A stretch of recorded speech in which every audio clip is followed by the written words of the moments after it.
So hello guys, जैसा कि आप सब लोग जानते हैं कि हमने अपनी टॉप 1000 एमसीक्यूज़ की सीरीज़ फॉर यूपीएससी प्रीलिम्स 2021 जो है वो स्टार्ट की हुई है, राइट। आज का लेक्चर जो है वो हमारा पार्ट 4 रहने वाला है। ओके।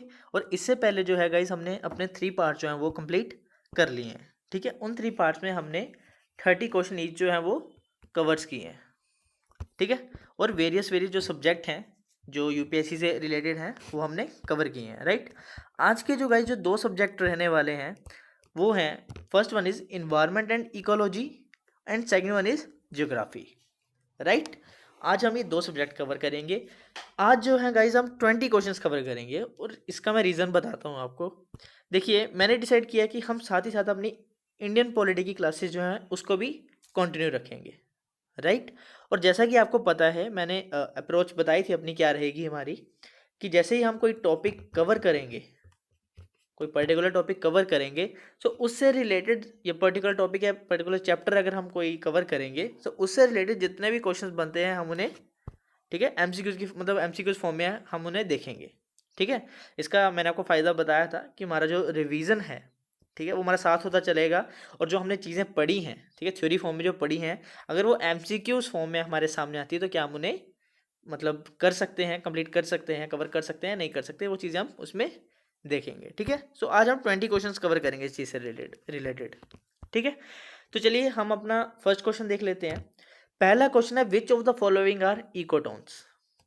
देखिए, पहले मैं आपको एक चीज़ बताना चाहता हूँ। देखिए, जैसे इकोटोन्स या फिर पायोनियर स्पीसीज, ऐसी बहुत सी टर्म्स हैं इन्वायरमेंट इकोलॉजी में, ठीक है, जो आपको पता होना ज़रूरी है। ठीक है, इस वक्त मैं यही मान के चल रहा हूँ कि आपने इन्वायरमेंट इकोलॉजी जो है वो पढ़ी हुई है और अब हम जो है उन्हें क्वेश्चंस की फॉर्म में जो है उन्हें देख रहे हैं। ठीक है। और फिर भी अगर आप इकोटोन का बेसिक मतलब समझना चाहते हैं तो मैं आपको बता देता हूँ। बाकी मैं इसको अच्छे से जो है कवर करूँगा जब हम अपनी इन्वायरमेंट एंड इकोलॉजी की क्लासेज जो हैं वो स्टार्ट करेंगे। ठीक है, वहाँ पे सारी टर्म्स जो हैं, जितने भी टर्म्स हैं इन्वायरमेंट और इकोलॉजी से रिलेटेड, वो सारी सारी टर्म्स हम पढ़ेंगे। ठीक है। तो चलिए, वैसे मैं इकोटोन इकोटोन का मतलब समझते हैं कि इकोटोन बेसिकली क्या होता है, एक ट्रांजिशन जोन होता है। क्या होता है? ट्रांजिशन जोन होता है बिटवीन, ठीक है, बिटवीन टू स्पीसीज कम्युनिटीज में। ठीक है, बिटवीन टू बायोलॉजिकल कम्युनिटीज में या टू स्पीसीज में। ठीक है, क्या होता है? एक ट्रांजिशन जोन होता है। ठीक है। सो अब आपने बताना है कि कौन कौन सी जो 5 जो टर्म्स बताई हुई ना यहाँ पे, इनमें से कौन कौन सी जो है वो इकोटोन्स है। अब आपने ये चीज़ बतानी है। ठीक है, मैनग्रोव, ग्रासलैंड, फॉरेस्ट, एस्चुएरी या कोरल रीफ। तो आपने बताना है कौन कौन सी जो है वो इकोटोन है। 1 2 एंड 3, 1 2 एंड 4, 2 3 4 एंड 5 या 1 3 4 एंड 5। बताइए। देखिए, इसका जो सही आंसर है वो है ऑप्शन नंबर बी, 1 2 एंड 4। ठीक है। अब देखिए, जो मैनग्रोव है ना वो रिप्रेजेंट करता है ecotone between marine and terrestrial ecosystem. ठीक है, मेरीन और टेरेस्ट्रियल इकोसिस्टम। ठीक है। ग्रासलैंड जो है वो करता है between forest and desert, right. Estuaries हैं वो फॉर्म करती है between fresh water and salty water. लेकिन जो फॉरेस्ट और कोरल रीफ है ये कोई भी इकोटोन रिप्रेजेंट नहीं करते। ठीक है। सो सही आंसर क्या आ गया? 1 2 and 4, that is option B is correct answer. ठीक है। क्वेश्चन नंबर 2 देखते हैं। Gangetic dolphin annual census is conducted by the national board of wildlife. बोलता है जो गैंगेटिक डॉल्फिन का एनुअल सेंसस है वो कौन कंडक्ट करता है? National board of wildlife. ठीक है। दूसरी स्टेटमेंट बोलता है कि जो गैंगेटिक डॉल्फिन है वो एक्ट करती है एज अ बायो इंडिकेटर, ठीक है, ऑफ रिवराइन इकोसिस्टम। और लास्ट बोलता है कि जो गैंगेटिक डॉल्फिन की सेंचुरी है, ठीक है, वो कहाँ है लोकेट? उत्तर प्रदेश में, and it is the only sanctuary. ठीक है। सो आप बताइए कौन सी स्टेटमेंट है जो जो सही है। देखिए, इसका जो सही आंसर है वो है बी, 2 ओनली। ठीक है। देखिए, इसकी जो ये सेंचुरी है ये उत्तर प्रदेश में नहीं है, ये है बिहार में, राइट। कहाँ है? बिहार में। और पहली जो स्टेटमेंट है उसका आंसर है कि देखिए वो वर्ल्ड वाइड फंड WWF जो है वो करता है। ठीक है, इनके जो सेंसस को कंडक्ट करता है वो कौन करता है? World wide fund for nature. ठीक है। चलिए अगला क्वेश्चन देखते हैं। Consider the following statements about Pioneer species. ठीक है, ये फिर से एक और हमारे पास एक टर्म आई है इन्वायरमेंट एंड इकोलॉजी की, तो आपने बताना पाइनर स्पीसीज कौन सी। देखिए पाइनर स्पीसीज होती क्या है, मैं आपको सिंपल सा मतलब बता देता हूँ। ऐसी स्पीसीज जो इन्वेड करती है बेयर एरियाज में, जो खाली एरियाज होते हैं ना वहाँ पे इन्वेड करती है, ये वो स्पीसीज होती हैं, ठीक है। सो आपने बताना है कि कौन सी स्टेटमेंट है जो वो करेक्ट है। They are the first to colonise previously disrupted और डैमेज्ड इकोसिस्टम, ठीक है। दूसरी, they are often photosynthetic plants, और एल्गी, मोइसिस और lichens are the example of pioneer species. So आपने बताना है which of the statement is are correct. देखिए इसका जो सही आंसर है वो 1, 2 एंड 3, ठीक है। तीनों की तीनों स्टेटमेंट जो है वो सही है, ठीक है। इसके एग्जांपल्स देख लीजिएगा, एल्गी, मोइसिस, लाइकन्स जो है वो पायनियर स्पीसीज के एग्जांपल्स है, ठीक है। बाकी और आप थोड़ा पढ़िएगा इन्हें, और जब हम अपनी क्लासेस स्टार्ट करेंगे तो हम भी इन्हें अच्छे से कवर करेंगे, ठीक है।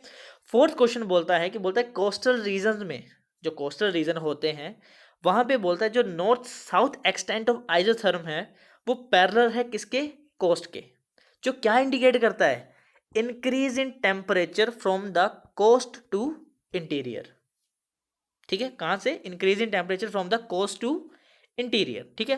और दूसरी स्टेटमेंट बोलता है कि इंडिया में जब मानसून सीजन आता है ना, तो इंडिया में क्या होता है, इंडिया के नदर्न पार्ट में क्या होता है, जो लोकल स्टॉर्म है वो क्या कर हो जाते हैं, राइज कर जाते हैं। क्यों, due to dry and moist air के कॉन्टैक्ट में आने के, एक सडन कॉन्टैक्ट में, जब ड्राई और मॉइस्ट एयर जब वो सडन कॉन्टैक्ट में आती है, ठीक है। सो क्या होता है, वो राइज करता है लोकल स्टॉर्म्स को, ठीक है। कहाँ पे, in the northern parts of India, कब, मॉनसून के टाइम पे। सो आपने बताना है कि क्या ये दोनों स्टेटमेंट सही हैं या गलत है। देखिए ये दोनों की दोनों स्टेटमेंट जो हैं वो सही हैं, इसका सही आंसर है सी, बोथ 1 एंड 2, ठीक है। इसके बारे में मैंने एक्सप्लेनेशन दी हुई है, आप चाहे तो इसे पढ़ सकते हैं, ठीक है। चलिए अगला क्वेश्चन देखते हैं। क्वेश्चन नंबर 5 कहता है कि कौन सी ऐसी जो मतलब जो लीव्स हैं, ये लीव मॉडिफिकेशन अकर होती है, ठीक है, कहाँ पे, डेजर्ट एरियाज में, जो वाटर लॉस इनहिबिटेट करती है, ठीक है। किससे होती है वाटर लॉस, बेसिकली जो इवेपोरेशन होती है उसके कारण। सब आपने बताना है कौन कौन सी लीव्स हैं इन तीनों में से, 2 and 3, 2 only, 3 only, 1 and 2, 1, 2 and 3 only। इसका देखिए जो सही आंसर है वो है option number D, 1, 2 and 3 only, ठीक है। तीनों की तीनों लीव्स जो है वो वाटर लॉस करती हैं, राइट। चलिए अगला देखते हैं। Which one of the following is the best description of the term ecosystem, ठीक है। टर्म इकोसिस्टम के बारे में आपने बताना है कौन सी स्टेटमेंट जो है वो बेस्ट डिस्क्रिप्शन है या बेस्ट डेफिनेशन है इकोसिस्टम की, ठीक है। ये प्रीवियस ईयर क्वेश्चन है, ठीक है, जो इंक्लूड किया गया है और इंपॉर्टेंट क्वेश्चन है, तो आपको पता होना चाहिए इकोसिस्टम का basic term. A community of organism interacted with one other, एक ऐसी कम्युनिटी जो इंटरेक्ट करती है एक दूसरे के साथ, वो पार्ट अर्थ का जहाँ पे लिविंग ऑर्गेनिज्म इनहेबिटेट करते हैं। एक ऐसी कम्युनिटी जहाँ ऑर्गेनिज्म जो हैं वो टुगेदर मतलब एक एनवायरनमेंट पे रहते हैं एक साथ वहाँ पर। और लास्ट है the flora and fauna of geographical area. देखिए इसका जो सही आंसर है वो है option number C, a community of organism together with the environment in which they live, right. याद रखिएगा, इसका बेस्ट डिस्क्रिप्शन है, बेस्ट डेफिनेशन है इसकी। चलिए नेक्स्ट देखते हैं। अगली स्टेटमेंट है रोगन आर्ट से रिलेटेड। सो आपने बताना है कि कौन सी स्टेटमेंट जो है करेक्ट है। क्या ये ऐसा मतलब ये जो रोगन आर्ट है ये पर्शिया से ओरिजिनेट हुआ है, ये स्टाइल ऑफ पेंटिंग पर्शिया से ओरिजिनेट हुआ है। दूसरा बताना है कि एक टेक्सटाइल पेंटिंग का फॉर्म है जो किससे यूज़ करता है, कैस्टर ऑयल और नेचुरल कलर से।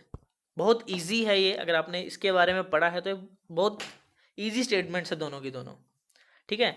सो इसका जो सही आंसर है that is C, both 1 and 2, ठीक है। Obviously Persian originated style of painting है ये, और एक फॉर्म है टेक्सटाइल पेंटिंग का जिसमें made by using castor oil and natural colours, ठीक है। याद रखिए, थोड़ा फैक्चुअल भी था इसमें, चीज़ें इंक्लूड थी मतलब, सो आपको पता होनी चाहिए। अच्छा, आपने इकोलॉजिकल पिरामिड्स के बारे में बताना है कौन सी स्टेटमेंट जो है करेक्ट है, ठीक है। इकोलॉजिकल पिरामिड्स, देखिए ये भी एक टर्म है इकोलॉजिकल पिरामिड्स, ठीक है। पहले हम इसकी स्टेटमेंट्स देख लेते हैं, फिर आपको थोड़ा सा बता देता हूँ इस चीज़ में कैसे क्या चीज़ें होती हैं। देखिए पहला बोलता है जो एनर्जी का पिरामिड होता है ना वो हमेशा अपराइट होता है, ठीक है। जो एनर्जी का पिरामिड है वो अपराइट होता है, पहली स्टेटमेंट ये बोलता है, ठीक है। दूसरी स्टेटमेंट बोलता है जो पिरामिड होता है बायोमास का, ठीक है, इन द सी, देखिए एक्वाटिक की बात की है, इज जनरली इन्वर्टेड, वो क्या होता है, उल्टा होता है, ठीक है। और तीसरा बोलता है जो लिमिटेशन है इकोलॉजिकल पिरामिड की is that it does not take into account the same species, ठीक है, वो सेम स्पीसीज नहीं लेता अपने अकाउंट में, ठीक है, बिलोंगिंग टू 2 और मोर ट्रॉपिक लेवल्स, ठीक है, अलग अलग ट्रॉपिक लेवल्स होते हैं ना इसमें, जैसे पिरामिड है ये अलग अलग ट्रॉपिक लेवल्स हैं, ठीक है। सो ये चीज़ बोल रहे हैं। सो आपने बताना है कि कौन सी स्टेटमेंट इसमें करेक्ट है, 1 2 and 3, 1 and 2 only, 2 and 3 only, या 1 ओनली। ठीक है, देखिए इसका जो सही आंसर है वो है 8 का ए, 1 2 एंड 3 ओनली। ठीक है, अब देखिए मैं आपको थोड़ा सा बता देता हूँ, जो एनर्जी का पिरामिड होता है वो हमेशा अपराइट होता है। क्यों, देखिए मैं आपको बताता हूँ। ठीक है, देखिए सबसे नीचे आते हैं हमारे प्रोड्यूसर्स, ठीक है, ये जो ऑटोट्रॉप्स होते हैं, प्रोड्यूसर्स होते हैं, वो सबसे नीचे आते हैं। उसके ऊपर आते हैं हमारे प्राइमरी कंज्यूमर्स, उसके ऊपर आते हैं हमारे सेकेंडरी कंज्यूमर, और सबसे ऊपर आते हैं हमारे टर्शरी कंज्यूमर्स। ठीक है, तो अब देखिए जब कोई चीज़ बना रहा है, कोई चीज़ प्रोड्यूस कर रहा है, ठीक है, तो इसके पास तो 100% एनर्जी होगी। ठीक है, लेकिन जब जब प्राइमरी कंज्यूमर इसको कंज्यूम करेगा तो क्या उसके पास 100% एनर्जी जाएगी? नहीं, वो एनर्जी कितनी रह जाएगी? सिर्फ 10%। ठीक है, जब प्राइमरी कंज्यूमर से ऊपर जो सेकेंडरी कंज्यूमर है, जब वो इसे कंज्यूम करेगा, ठीक है, सो क्या ये 10% रहेगी? नो, ये रह जाएगी 1%। और जब टर्शरी कंज्यूमर इसे कंज्यूम करेगा तो वो रह जाएगी 0.1%। ठीक है, सो इसलिए जो इसका पिरामिड है, एनर्जी का पिरामिड, वो क्या होता है? हमेशा अपराइट होता है। ठीक है, अपराइट, ऊपर की तरफ। पर जो बायोमास है इन द सी, वो क्या होता है? इन्वर्टेड होता है, मतलब वो इस तरह से होता है। ठीक है, इस तरह से बनता है, जिसमें सबसे नीचे कौन आते हैं? सबसे उससे ऊपर, जैसे मतलब यही, मतलब जो प्रोड्यूसर्स होते हैं, फिर उससे ऊपर जो जू प्लांक्टन होते हैं, जू प्लांक्टन से ऊपर जो होते हैं वो हमारे स्मॉल फिशेज होती हैं, स्मॉल फिशेज से ऊपर जो हमारी कार्निवोरस जो बिग फिशेज होती हैं। ठीक है, जैसे शार्क वगैरह यहाँ पर आती हैं। ठीक है, बिग फिशेज, उससे नीचे स्मॉल फिशेज, फिर जू प्लांक्टन, देन फाइटोप्लांक्टन। ठीक है, सो फाइटोप्लांक्टन सबसे नीचे, उसके ऊपर जू प्लांक्टन, फिर स्मॉल फिशेज, फिर बिग फिशेज, ये जो कार्निवोरस होती हैं। ठीक है, सो इसका जो पिरामिड बनता है इन द सी, एक्वेटिक में जो बायोमास का पिरामिड बनता है वो इन्वर्टेड होता है। ठीक है, जू प्लांक्टन सबसे नीचे, फाइटोप्लांक्टन सबसे नीचे, जू प्लांक्टन, एंड देन हर्बीवोरस फिशेस जो होती हैं, जो इन्हें खाती हैं, और उसके ऊपर कार्निवोरस फिशेस जैसे शार्क वगैरह। ठीक है, और तीसरी स्टेटमेंट भी बिल्कुल सही है। राइट, सो आई होप आप ये पिरामिड समझे होंगे, लेकिन जब हम सब्जेक्ट करेंगे तो हम इसको डायग्राम के साथ समझेंगे अच्छे से। ठीक है, चलिए अगला देखते हैं। नेक्स्ट क्वेश्चन है that consider the following statements about Agasthyamala biosphere reserve. ठीक है, अगस्त्यमाला बायोस्फीयर रिजर्व के बारे में बताना अपनी कौन सी स्टेटमेंट करेक्ट है। ठीक है, ये जो कनिकारण ट्राइब है, ठीक है, it is a reserve, the reserve is home to, ये जो बायोस्फीयर रिजर्व है ये किसके लिए घर है? एक कनिकारण ट्राइब के लिए। ठीक है, और जो अन्नामलाई टाइगर रिजर्व है वो कहाँ, वो इसके अंदर लोकेटेड है, अगस्त्यमाला के। सो आपने बताना कि कौन सी स्टेटमेंट करेक्ट है। देखिए इसका जो सही आंसर है वो है A1 ओनली। ठीक है, ये बात सही है, कानिकरण ट्राइब के लिए ये होम, मतलब होम प्रोवाइड कराता है एक तरह से, वहाँ जो है कानिकरण ट्राइब रहती हैं। लेकिन अनामलाई टाइगर रिजर्व इसके अंदर लोकेटेड नहीं है। ठीक है, अगर मैं अगस्त्यमाला की बात करूँ, ठीक है, तो जो अगस्त्यमाला है केरला में, और जो अनामलाई टाइगर रिजर्व है वो कहाँ है? तमिलनाडु में। ठीक है, सो ये इसके अंदर लोकेट नहीं करता, याद रखिएगा। ठीक है, कम्युनिटी रिजर्व्स के बारे में चीज़ें पढ़ लेते हैं। बोलता है it acts as a buffer zone. ठीक है, एक बफर जोन है। ठीक है, टू और कनेक्टर एंड माइग्रेशन कॉरिडोर किस किस के बीच? National parks, wildlife sanctuaries, reserve and protected forest of India. ठीक है, दूसरी बोलता है ये कंप्लीटली ओन्ड है किसके द्वारा? गवर्नमेंट ऑफ इंडिया के द्वारा। ठीक है, और these protected areas are categorize were first introduce in the wildlife protection amendment act of 2002। So आपने बताना है कौन सी स्टेटमेंट जो है इसकी करेक्ट है। ठीक है, 1 2 एंड 3, 1 एंड 3, 2 एंड 3, 1 एंड 2। सो देखिए इसका जो सही आंसर है वो है 1 एंड 3। पहली स्टेटमेंट बिल्कुल सही है, तीसरी स्टेटमेंट बिल्कुल सही है, दूसरी स्टेटमेंट गलत है, कंप्लीटली ओन नहीं होती गवर्नमेंट ऑफ इंडिया के द्वारा। देखिए इसमें प्राइवेट लैंड भी इंक्लूड होती है, प्राइवेट लैंड भी जिसमें इंक्लूड की जाती है। ठीक है, सो कंप्लीटली ओन नहीं होती है by the government of India. ठीक है, बाकी हम community reserve, wildlife protection act, national reserve, इन सब के बारे में भी आगे पढ़ेंगे। राइट, चलिए अगला क्वेश्चन देखते हैं। Consider the following statement.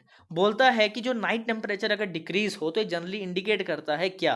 ये इंडिकेट करता है कि जो वेस्टर्न साइक्लोनिक डिस्टर्बेंसेस के बारे में, कि वो अराइवल मतलब आने वाले हैं।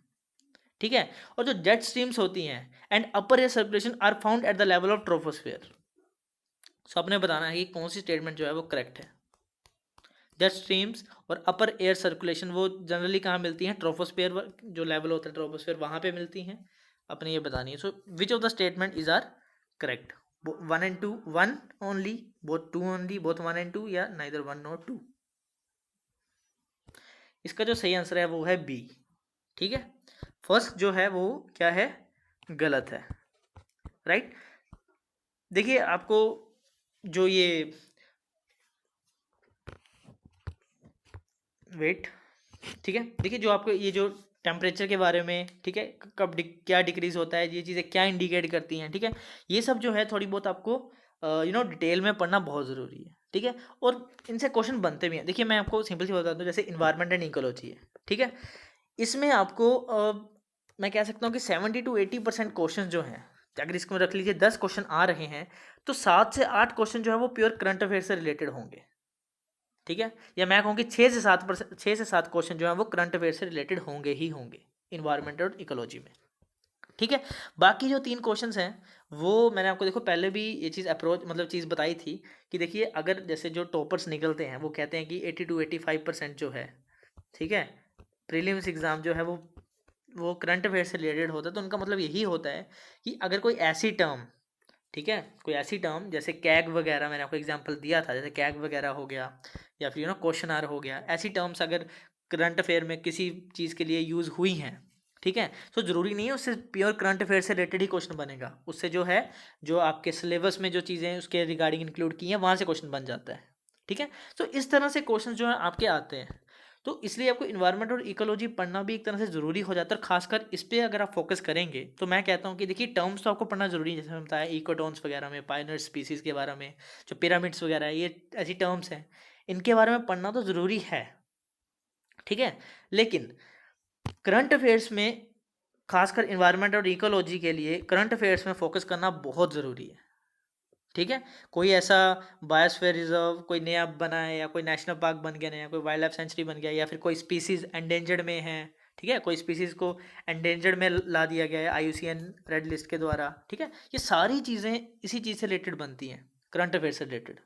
सो इन्वायरमेंट और इकोलॉजी में इसका पार्ट जो है वो बहुत ज़्यादा मतलब ज़रूरी है, खासकर करंट अफेयर्स का। ठीक है, तो ये चीज़ आप याद रखिएगा। चलिए क्वेश्चन नंबर 12 देखते हैं। The climatic conditions of India are influenced by which of the following factors. ठीक है, आपने बताना है जो इंडिया की क्लाइमेटिक कंडीशंस है, ठीक है, वो कौन कौन से फैक्टर से इन्फ्लुएंस होती है, प्रभावित होती है। ठीक है, pressure and surface winds, upper air circulation, western cyclonic disturbances, या ट्रॉपिकल साइक्लोन्स। ठीक है, 1 2 and 3, 2 3 and 4, 1 3 and 4, 1 2 and 3 and 4।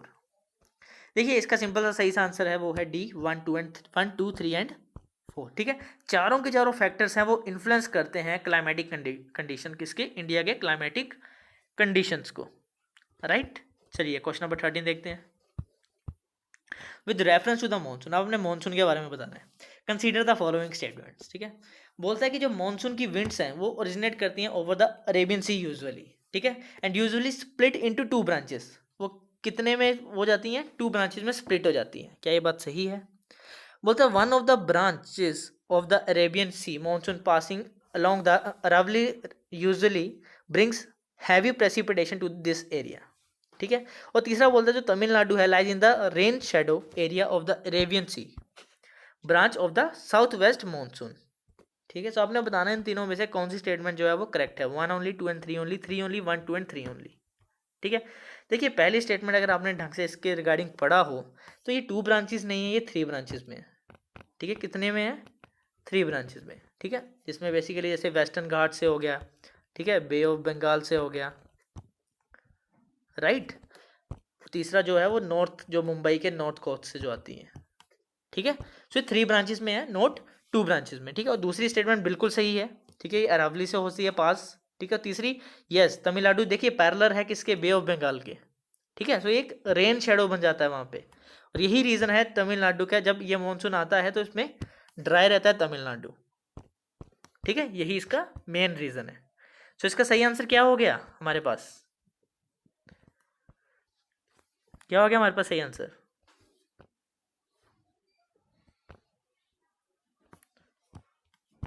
Three only.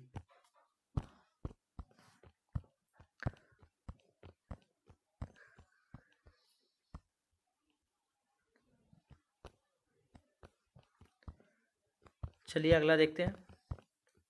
Question number 14, consider the following statements. Major climatic types of India are based on Koeppen scheme. According to the Koeppen scheme, ice climates exist when the mean temperature of warmest month in under 10 degree Celsius. ठीक है, पहला बोलता है कि जो major climate types है India के वो किस पे बेस्ड है, कोइपेन स्कीम के। ठीक है, और इस स्कीम के अकॉर्डिंग क्या है, जो आइस क्लाइमेट एग्जिस्ट करेगा जब मीन टेम्परेचर है वार्मेस्ट मंथ का वो 10 डिग्री सेल्सियस के अंडर होगा। सो आपने बताना है कौन सी स्टेटमेंट जो है इसकी करेक्ट है। 1 only, 2 only, both 1 and 2, neither 1 और 2। इसका सही आंसर है सी, बोथ 1 and 2। ठीक है, बिल्कुल सही बात है कि ये जो मेजर क्लाइमेट्स है वो कोइपेन स्कीम पे बेस्ड हैं, और कोइपेन स्कीम के रिगार्डिंग जो आइस क्लाइमेट एग्जिस्ट करेगा जब मीन टेम्परेचर है वार्मेस्ट मंथ का वो क्या होगा, अंडर 10 डिग्री सेल्सियस होगा। राइट, चलिए नेक्स्ट क्वेश्चन देखते हैं। बोलता है इक्वेटोरियल जेट स्ट्रीम है। ठीक है, देखिए जब जो अफ्रीका का, ठीक है, ईस्टर्न कोस्ट है, ठीक है, वहाँ पे जो इक्वेटोरियल जो जेट स्ट्रीम है वो इन्फ्लुएंस करता है किसको, इंडिया के वेस्ट कोस्ट पे जो रेनफॉल होती है ना उसको। ठीक है, और दूसरा बोलता है much of the rainfall along the Western Ghat is orographic in nature. ठीक है, देखिए ओरोग्राफी का मैं आपको सिंपल सा मतलब बता देता हूँ। ओरोग्राफी का क्या मतलब होता है, देखिए जो एयर मॉइस्ट होती है ना, ठीक है, वो क्या कर जाती है, लिफ्ट कर जाती है। कब, जब वो पास कर रही होती है माउंटेन रेंजिन से, माउंटेन रेंजिन से। ठीक है, तो वहाँ पे क्या होते हैं, जो वो एयर मॉइस्ट लिफ्ट कर जाती है, फिर जब वो क्लाउड्स, वहाँ पे क्लाउड्स बन जाते हैं। ठीक है, और बारिश हो जाती है। तो यही बोल रहा है much of the rainfall along the Western Ghat is orographic in nature. ठीक है, सो आपने बताना which of the statement is are correct. देखिए फिफ्थ का सही आंसर है सी, बोथ 1 and 2, दोनों की दोनों स्टेटमेंट जो है वो सही हैं। ठीक है, चलिए अगला देखते हैं। With reference to the enhanced access and services excellence. ठीक है, ईज के बारे में बताना है आपने, कौन सी स्टेटमेंट जो है वो सही है। ठीक है, it has been commission through the Reserve Bank of India और इस it envision providing door step banking services to the customers. ठीक है, देखिए ये बहुत ईजी क्वेश्चन है और इसका जो सही आंसर है वो रहेगा बी, 2 ओनली। देखिए आरबीआई नहीं करता, कौन करता है ऐसा कमीशन, देखिए it was commission through Indian banks association.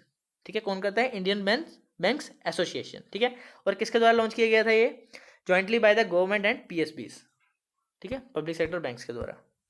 चलिए अगर दूसरी स्टेटमेंट बिल्कुल सही है। अगला देखते हैं question number 17, with reference to the five star villages scheme consider the following statement. Five star villages scheme के बारे में बताना है। It is launch by the ministry of rural development. ठीक है, क्या ये मिनिस्ट्री ऑफ रूरल डेवलपमेंट ने इसे लॉन्च किया है। दूसरा, it aims to provide universal coverage of flagship. ठीक है, universal coverage of flagship postal schemes in rural areas. So आपने बताना है कौन सी स्टेटमेंट जो है वो करेक्ट है। ठीक है, तो याद रखिएगा जो विलेज, जो 5-स्टार विलेज है वो मिनिस्ट्री ऑफ रूरल डेवलपमेंट ने नहीं, वो किसने किया, द डिपार्टमेंट ऑफ पोस्ट। ठीक है, ministry of communication has launch five-star villages, और दूसरी स्टेटमेंट जो है वो सही है। तो इसका क्या आंसर बन जाएगा, बी, 2 ओनली। राइट, चलिए क्वेश्चन नंबर 18 देखते हैं। With reference to the Singapore convention on mediation. ठीक है, Singapore convention on mediation consider the following statement. ये प्रोवाइड करेगा more effective way of enforcing mediated settlements of cooperative disputes. ठीक है, it is an United Nation convention और India is yet to sign the convention. So आपने बताना है which of the statement is are correct, बताइए। देखिए इसका सही आंसर है बोथ 1 and 2 ओनली। ठीक है, दोनों स्टेटमेंट सही है। यूएन का कन्वेंशन है, पर तीसरी स्टेटमेंट बोल रहा है India is yet to sign the convention. क्या इंडिया ने अभी तक ये कन्वेंशन साइन नहीं किया है। ठीक है, तो यहाँ देखिए, India is a signatory of the convention. As on 1 September 2020, the convention has 53 signatories, including China and the USA as well. ठीक है, तो थर्ड स्टेटमेंट जो है वो क्या होगी, गलत हो गई। ठीक है, 1 and 2 is the right answer. चलिए, which of the following statement best describes carbon fertilisation. आप हमें बताना कार्बन फर्टिलाइजेशन के लिए कौन सी स्टेटमेंट जो है वो बेस्ट डिस्क्रिप्शन है, मतलब बेस्ट डेफिनेशन जो बता रही है इसको। Increase plant growth due to increase concentration of carbon dioxide in the atmosphere. बोलता है कि प्लांट की ग्रोथ होगी किससे, अगर इन जो कार्बन डाइऑक्साइड है एटमॉस्फेयर में वो इंक्रीज करेगी। ठीक है, दूसरा बोलता है increase temperature of earth due to increase concentration of carbon dioxide in the atmosphere, कि अर्थ का टेम्परेचर है वो इंक्रीज कर जाएगा। ठीक है, बोल रहा है जो ओशन की एसिडिटी है वो इंक्रीज हो जाएगी अगर कार्बन डाइऑक्साइड जो है वो इंक्रीज हो गया। और चौथा बोल रहा है adaptation of all living beings on earth to the climate change brought about by the increased in carbon dioxide. So आपने बताना है कौन सी स्टेटमेंट जो है इसकी सही है। इसकी जो सही स्टेटमेंट है वो है ए। ठीक है, जो कार्बन फर्टिलाइजर क्या बोलता है, जो प्लांट्स की ग्रोथ है वो इंक्रीज हो जाएगी due to increased concentration of carbon dioxide in the atmosphere. ठीक है, याद रखिएगा, क्योंकि देखिए carbon fertilization can defined as increased rate of photosynthesis. जैसे आपको पता है ना, जो प्लांट्स हैं वो कहाँ से, उनका जो मेजर सोर्स क्या है, फोटोसिंथेसिस की प्रोसेस से जो अपना न्यूट्रिशन वगैरह जो है करते हैं। So due to the large amount of carbon dioxide in the atmosphere that has resulted from rising anthropogenic emission. ठीक है, increase rate photosynthesis result in increase in plant growth. है, जितना ज़्यादा फोटोसिंथेसिस होगा प्लांट की ग्रोथ उतनी ही ज़्यादा होगी। ठीक है, तो ये चीज़ याद रखिएगा। तो hence option A is correct. Last question है आज का, with reference to the food change in ecosystem. ठीक है, अब देखिए एक और टर्म आ गई है, एक और टर्म आ गई है हमारे पास, क्या, डेट इज फूड चेन। ठीक है, तो ये भी चीज़ आप पढ़िएगा, कि हम पढ़ाएंगे भी ज़रूर, लेकिन अभी के लिए क्वेश्चन देख लेते हैं। बोलते हैं फूड चेन जो है the order in which a chain organism feed upon each other. ठीक है, food chain are found within the population of a species. A food chain illustrates the number of each organism which are eaten by others. So आपने बताना है कौन सी statement correct है, 1, 1 and 2, 1, 2 and 3 या none, बताइए। ठीक है, इसका जो सही आंसर है वो है ए 1 ओनली। ठीक है, क्या है, क्या आंसर है इसका, ए 1 ओनली। ठीक है, देखिए बोलता है जो food chain covers all organism in an ecosystem by passing the taxonomic categories. ठीक है, सारी ऑर्गेनिज्म को ये इंक्लूड करता है, जबकि स्टेटमेंट में क्या लिखा था, food chains are found within the population of a species, ऐसा नहीं है। ठीक है, ये चीज़ आप याद रखिएगा। और देखिए food web is defined as the convoluted और complicated pathway of an ecosystem which consist of numerous food chains of the different trophic levels as for survival and organism feeds on different food chains. ठीक है, तो याद रखिएगा statement 3 जो है वो भी हमारी क्या है, गलत है। ठीक है, सो आज के लिए सिर्फ इतना ही। जो 20 क्वेश्चंस थे आज इस चीज़ के रिलेटेड वो मैंने आपको करवा दिए हैं।